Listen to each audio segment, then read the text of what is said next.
And after a 22-year absence, the Boston Celtics are NBA champions once again. The greatest single season.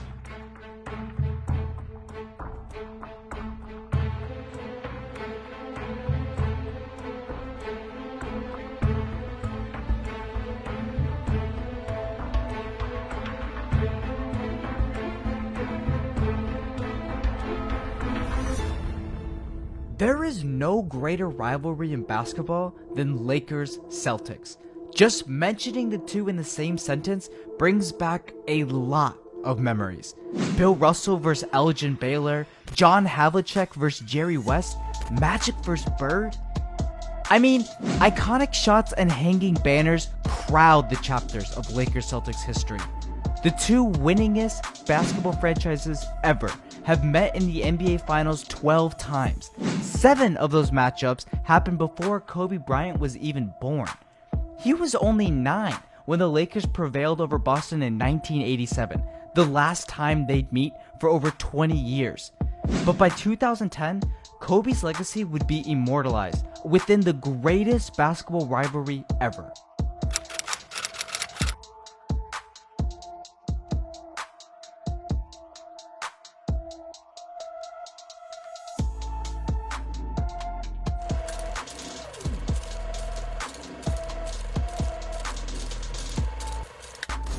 "2010 meant so much to Kobe, mostly because of what happened in 2008, a year when the Lakers finished the regular season with the best record in the Western Conference.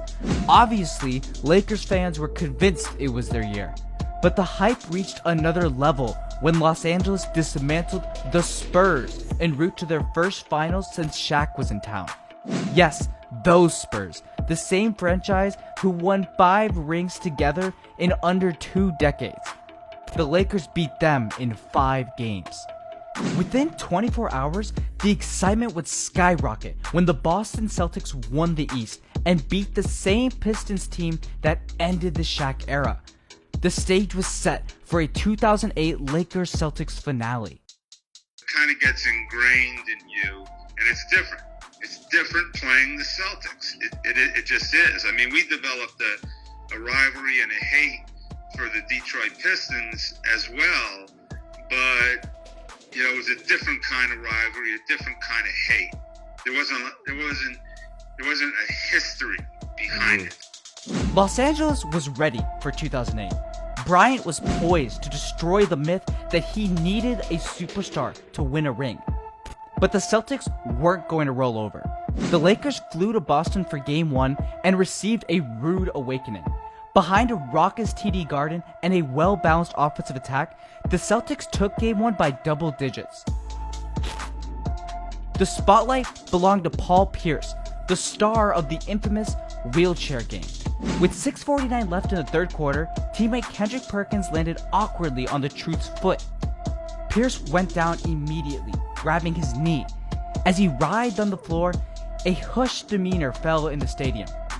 Pierce was unable to walk under his own power. He used a wheelchair to exit the floor. Less than 2 minutes later, Pierce was back on the court. The crowd, the Lakers, everyone was shocked.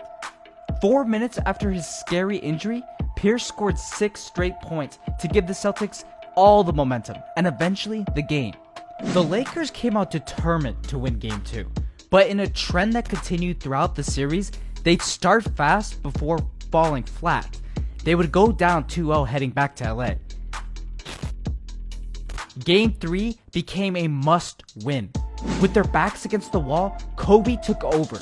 He scored 11 points in the first quarter and finished with 36. On a night when the rest of the Lakers shot a combined 25% from the floor, Bryant carried the purple and gold to their first win of the series. Unfortunately for the Lakers, any semblance of hope gained from that Game 3 win was crushed in Game 4. They squandered a 24-point lead on their home floor, giving the Celtics a 3-1 series lead. That was a little sour for us. We were up by like 24 points, I think, at home. Ended up losing that game. And I think that's what cost us the series. And if we knew it, we felt that we went back to Boston after we was going to hold different story. Game 5 felt more like a consolation win than anything. In their best team effort of the finals, the Lakers won their last game in Los Angeles. Phil Jackson attempted to keep spirits up, but the media constantly reminded the Lakers that no team had ever come back from a 3-1 NBA Finals deficit. Winning twice in Boston seemed unlikely, but there was a glimmer of hope. This glimmer was extinguished emphatically.